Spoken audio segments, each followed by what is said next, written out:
Having bad fights is a criticism I have rarely seen levied against Naruto. I'm sure I am not alone in being able to immediately think of 5 or more Naruto fights that I adore. And if you ask me what the best fight in the series was, my answer would differ each time you asked. I might say Naruto vs Sasuke, or Naruto vs Pain, or even Kakashi vs Obito. But there's always been a brilliant fight that hasn't gotten the attention it deserves, Naruto vs Gaara. I never hear much about this fight, and after a brief search online, I struggled to find lists that even had it in their top 10. For all the love that exists at the Chunin exams, I've heard more about Rock Lee vs Gaara over anything else in the arc. I'm not going to disparage that fight because I love it too, but for me, the best fight is clearly the arc's climax, the showdown between the two Jinchuriki. And it's not just that it's better because it's supposed to be more important. Naruto vs Gaara does an exceptional job of build-up, combat, and character exploration, while displaying the core themes of the story better than any fight that precedes it. This fight feels like Naruto's first major triumph as a character, because it builds off everything Naruto has done as a series so far to create the ultimate conclusion to one of the staple arcs of anime. Naruto and Gaara's ideals are explored through their paths in the Chunin exams well before they come into conflict with one another. At the start of the arc, Gaara targets Sasuke because he senses their similarities as those whose strength is hatred, and Naruto is focused on his wish to fight Sasuke as an equal. The major themes of this arc are acknowledgement, love, and how that interplays with one's strength of will.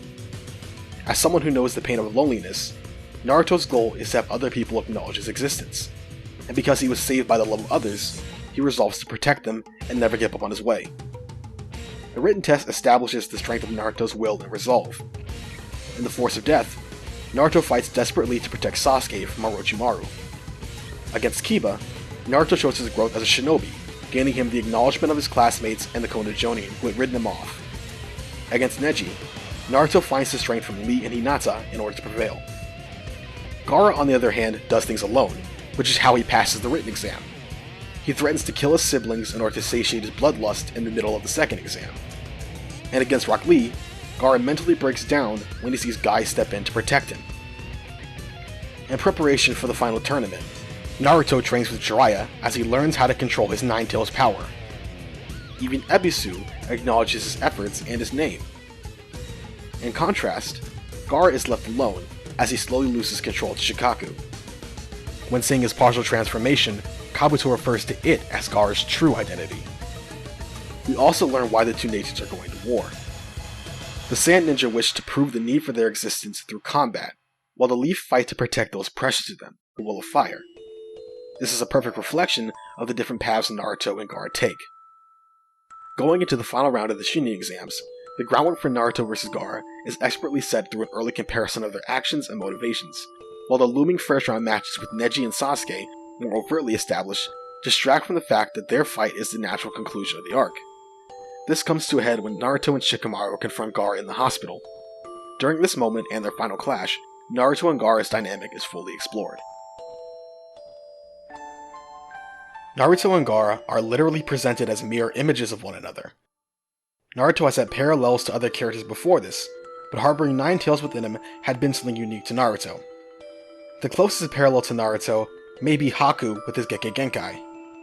But Haku knew the love of his parents, and his power doesn't actively eat away at his life. Naruto and Gaara both house tailed beasts, and thus Naruto connects to Gaara in a way that is unlike any other character presented so far. They both desire love and acknowledgement. Naruto was a prankster because doing so was the only way people would affirm his existence. Iruka empathized with the choice to be a clown rather than nothing, and saved Naruto by recognizing him as a person, making him realize that it was okay for him to live. Gaara was looking for love too, but Gaara's uncle, Yashimaru, did not save him. Instead, he fueled Gaara's hatred, creating a monster. Gaara decided that it was better to be feared than not exist, so he resolved to prove the worthiness of his existence by denying others the right to live. Gaara seeks to fight those with strong motivations, because in defeating them with purpose, he proves that his own life's purpose is superior. This explains his obsession with Sasuke, and why he feels the need to finish off Lee, whose relationship with Guy defies his own purpose. Naruto and Gaara's abilities also explore their character. Naruto uses the Shadow Clone Jutsu, an ability that represents Naruto's reliance on others, and the Summoning Jutsu, an ability where Naruto relies on an ally to give him strength. Gaara's most notable abilities are the Sand Shield and Sand Shell. The shield reflects his fear of getting hurt, the reason why he rejects people. The shell conceals his true self as a last-ditch, chakra-consuming, and brutal defense. Gaara also summons Shukaku, but only one of them can be in control at a time. And when these powers and ideals finally clash, it results in a fight unlike anything in the series to date. When Naruto shows up to fight, he is terrified because in Gaara, he sees a version of himself that never experienced love.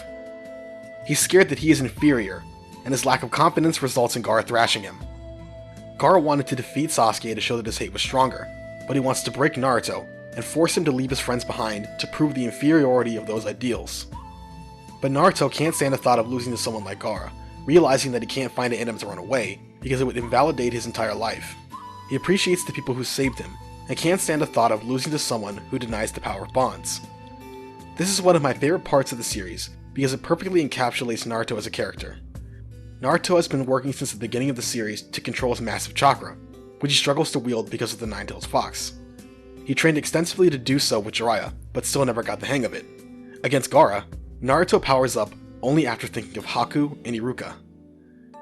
Haku is the one who inspired Naruto to reject being a tool and define his own existence. Gaara accepts his role as Tsunagakure's monster and weapon, but Naruto's path of never going back on his word was his own discovery. Haku also taught Naruto that protecting the people precious to him made him stronger, a core part of his drive, so it's great that Naruto remembers him during the climax. Naruto also thinks of Iruka, the first person he ever fought for. These memories sparked Naruto's resolve, resulting in something that hasn't been done since that day, the first chapter of Naruto. Naruto summoning 1000 Shadow Clones. This is a feat that Naruto can only do when he is at his strongest, when he's protecting others. I love how characters crucial to understanding Naruto are not forgotten when it matters most. The battle sequences here are also incredible. Naruto's quick wit is on full display as he uses Shadow Clones to scheme his way to attacking Gaara in various ways as the #1 Maverick Ninja. When Naruto announces that it's time for his ninja handbook, I smile every time, because the return of his goofiness is pure Naruto. He is over his fear. He's back. And it's so satisfying to watch him beat Gaara into a corner after this. Then, as Gaara gives into Shukaku, Naruto is able to summon Gamabunta because he just used up all of his chakra, recreated the conditions that allowed him to access Nine-Tails chakra during his training.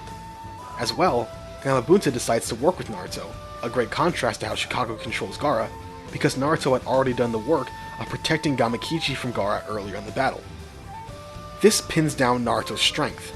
When Naruto finally befriends Kurama, he notes how Naruto makes connections with others to become more powerful by backing up his ideals with selfless actions. Meanwhile, two absurd monsters are creating hurricane-like conditions with their incredible battle, before Naruto asks the Nine-Tails for one last bit of power that he needs to save Sakura. Kishimoto also does a great job of blending the themes of Orochimaru's fight with the Third Hokage into this battle. Hiruzen passes on the Will of Fire to Naruto, who proves its power in a final clash with Gaara. After their battle, Naruto's empathy for Gaara is incredibly powerful. Gaara's complete fear as he sees Naruto approach him while he's defenseless reveals that Gaara has always just been a scared, sad child. The way Naruto uses his experiences to reach out to Gaara breaks me down every time. And of all the enemies Naruto will connect with over the course of the series, this to me is the most special. We see later in the series just how much Naruto means to Gaara. He is truly thankful to Naruto after the Kazekage rescue arc.